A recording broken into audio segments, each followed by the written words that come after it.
No, try go from beginning, like up at the Yeah, top that's where it just left. was.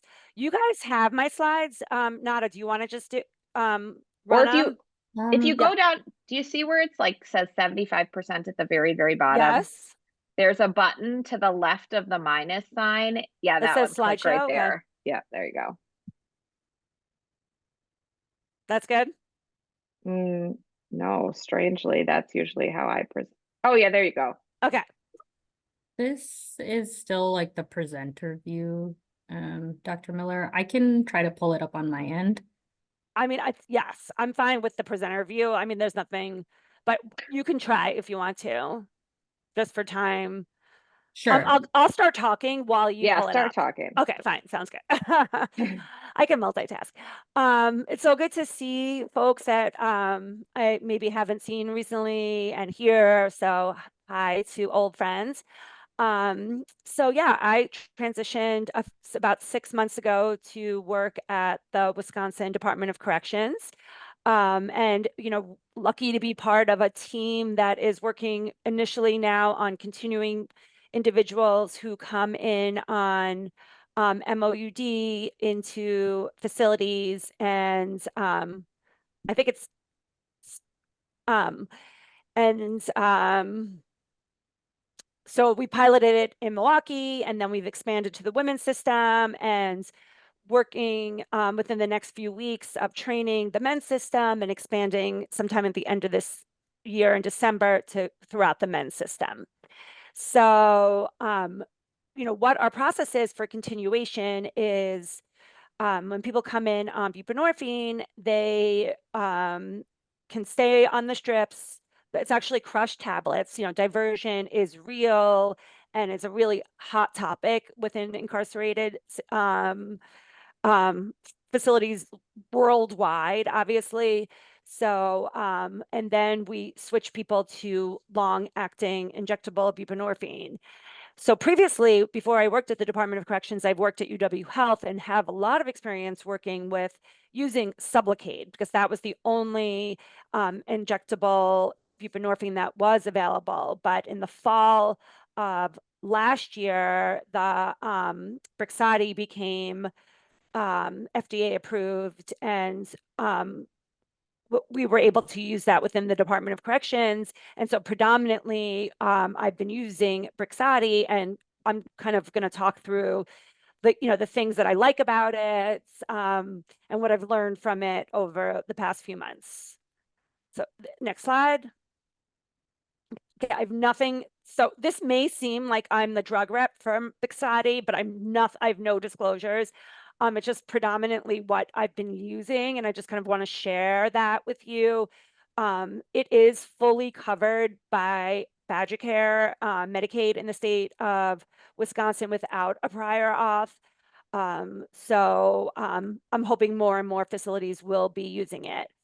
But just so kind of going back a little bit, talking about where we piloted this. This started in January of 2024. It's in downtown Milwaukee. I put a picture of it because I don't know if anybody's seen this building. It's just like right off the highway.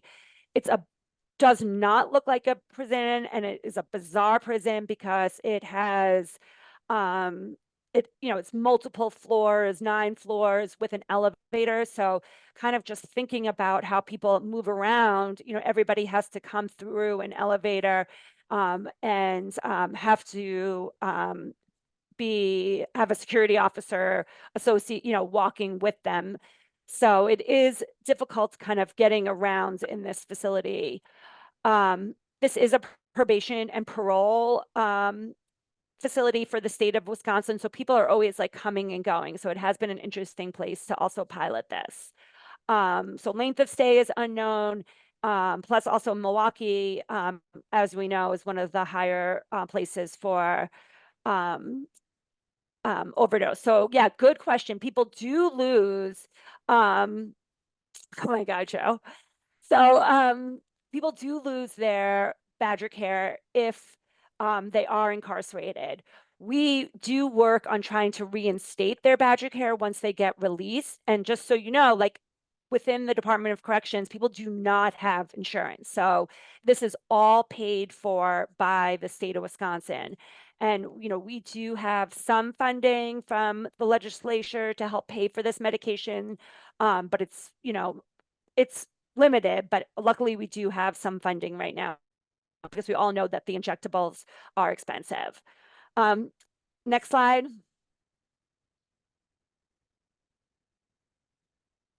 Okay, so I kind of was trying to do like a top 10 list. I should have probably started with 10, like kind of like David Letterman, but this is number one, I guess now.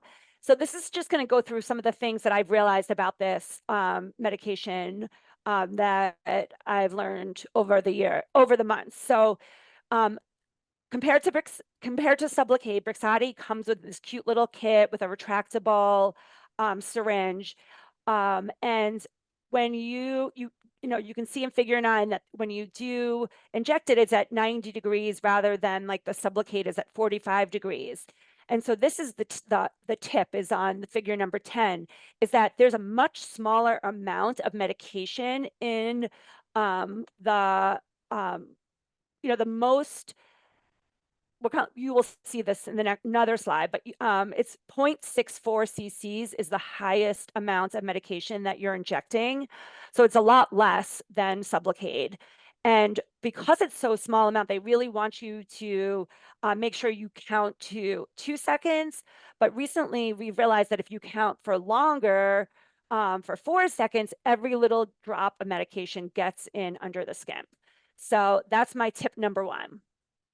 So next slide. So kind of talking about some of the tips. Number 2 that I've realized is the needle is just one of the small 23 gauge like microfine needles. It's like the size of like a diabetic like pen syringe. Again, even the biggest volume is the 0.64 milliliters. It offers multiple injection sites and there's no refrigeration. So because of the small needle size and of the small volume, it is not painful. I mean, I think people describe it as like a little bit of a sting, but it is nothing compared to the Sublocade pain. Like when we're using Sublocade, we would have to first ice and then I would numb and people would still be in a lot of pain. This is game changer from the pain standpoint of the injection. We don't give any numbing. Next slide. So, just typical with buprenorphine, typical side effects that you get. But the most common side effect that we have been seeing at MSCF is injection site reactions. Either it itches or it's painful, and they want to switch back to the sublingual tabs. So what I'm showing you here is from the initial Brixadi study, when they did the double-blind study where people either got the Brixadi or saline injection or a buprenorphine sublingual tab or placebo tab. And you can see from the study that the site reactions, even with people who got the saline, it actually looks like it was higher, some of the site reactions with the people who got the saline versus the people who got the Brixadi. So it's just like a lot of education and explaining to people that that it is common to have a little bit of a reaction there and to feel a little bit tingling. And, I kind of just share that that's like the kind of the medication that's like, leaking out into their body and, that kind of helps folks to know that. So next slide. So this is the, one more. This is the, number 4 is where I'm at. So you'll see in the slide, but you'll see like kind of when the medicine leaking out of the body kind of thing is, I show this picture. I have a copy of it like on my desk that I share with individuals because but we're not seeing anything anymore. should I just go back onto like my ones that are like the test case? Okay. I mean, sorry, it was auto advancing. I apologize. No, that's okay. I can pull it back up too. I mean, if people this don't is mind, fine. yeah, this exactly. Is fine. That's fine. There's Yeah. not that many. Just don't go into the slideshow view. because it's going Okay. to keep advancing. Okay, so you can see here, like when you inject the medicine and it forms like the little ball. So when right before it forms that little ball, there's lots of medication that does get leaked out within the first 24 hours. So when we first started doing this, many of the individuals would be like, it worked great for 24 hours and then it didn't work at all. So we would hear that commonly, and I was like bumping up the doses and giving more frequently. But now, with telling folks that you may feel that it works a little bit more within the first 24 hours, you may notice that it may work differently, and that's because some of the medicine didn't get into the little ball. And just by education of that and showing them the slide about what's happening has helped that. So next slide. No, it's you now, I Yep. think. Oh, shoot. Okay. Let's see here. Okay, so now, okay, so we went through that one. Here we go. So the other unique thing about the Brixadi versus the Sublocade is the half-life. So the half-life of Brixadi goes with the length of time. So the Brixadi comes either as weekly or monthly doses, which is nice. So the weekly half-life is 3 to 5 days, and the monthly is 19 to 26 days. And it takes 4 injections to get to that steady state versus the Sublocade half-life is much longer. So it actually takes 6 months to get to steady state. So, so for individuals who I'm seeing that maybe have a really short window with us and are only here for a few weeks and are wanting to get the levels up quicker, I will do the weekly for 4 weeks, so I can try to get to the levels that they need to go before they get released. Versus the monthly, if people have, if folks are here and spending more than 6 months with us, I will then start with the monthly. But so you can start with monthly or weekly. So these are individuals who I should have phrased that I've maybe miscommunicated earlier on. So in Milwaukee, we have done continuation where people come in and they're on buprenorphine in the community and we will continue it. We've also started initiation as well, where folks have less than 6 months time within a facility, and they know, they're serving less than 6 months. We will then initiate medication for opioid use disorder before they get released to protect them once they are released. So currently that's only happening in the Milwaukee because that's the first place we started in and it's piloted. We now are working on trying to get that in the women's system as well. But so in those situations is when I would do, like if I see somebody and he's going to be leaving in like 5 weeks, I will do the weekly so I know that he's getting to a higher level. Does that make sense? Yeah. Okay. But I mean, you can, like, in theory, for any patient, you could initiate with weekly or monthly. Yes. And Yes. maybe I'll Okay. I'm going to go ahead on a different slide then. So this is the dosing where you could either start weekly or monthly. Again, Yeah. kind of like this from the cost standpoints, they're all are the same. So if you are giving weekly, it's 4 times the amount than a monthly injection.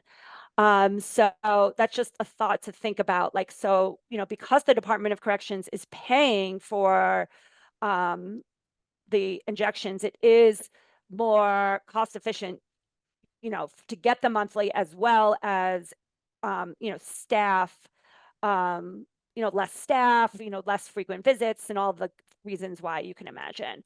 So if somebody comes in and they're on a stable dose, you can either go weekly or monthly.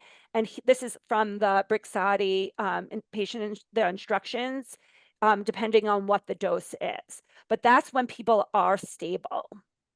So if somebody comes in and they're on 24 milligrams I will just switch them to the 128 milligram, the high dose monthly injection. So back to another tip is that I think a lot of folks know this, that both long-acting buprenorphines, Brixadi and Sublocade, stay in the urine for a long time. So, which is a great thing to help with protection of folks if maybe they've missed a dose or they can't go in to see a provider. But we now are, seeing some folks that have positive buprenorphine, norbuprenorphine in other facilities because they've had a Brixadi or a Sublocade previously. So we've been working with with the wardens and security and health services to figure out what is the best ways to determine if people are, is this diversion from a buprenorphine that they're using at the facility illicitly, or is this a previous injection? And one little tip that we came up with is that if you order a urine naloxone and the naloxone is present, then you know that it is an illicit buprenorphine product versus the injectable, the long-acting injectable buprenorphines doesn't have naloxone. So just a little tip. So also kind of with the Brixadi, we talked about that there are multiple injection sites. It is recommended when you are doing your first 4 initial ones to use the abdomen, but in people who are really thin, you can use flank areas, buttocks, the back of arms. So that's really helpful. I was recently watching a video of LA County Jail where they have so many people in their care who are getting Brixadi that the nurses, they just stick their arm out of their cell and the nurse gives the Brixadi through the cell rather than having to come down to health services. So I thought that was interesting. So, okay, 2 more tips. And I know time is short here. So the weird thing about the Brixadi is that, the weekly and the monthly, the monthly is made with the same ingredients as the Sublocade, the depot is. It's a fluid crystalline that you can't use during pregnancy, but the weekly Brixadi, the depot is based from an alcohol based, and people are saying that it is okay to use in pregnancy. I don't think that there's a ton of studies on that. So, I think it's like risk benefit to discuss with individuals. But I've, offer it to individuals if they want to switch to the weekly Brixadi. Most people want to stay on the crush tabs if you're pregnant. The other weird thing about the Brixadi cap is that it's made from a natural latex, and therefore you shouldn't be using if somebody has like a severe latex allergy.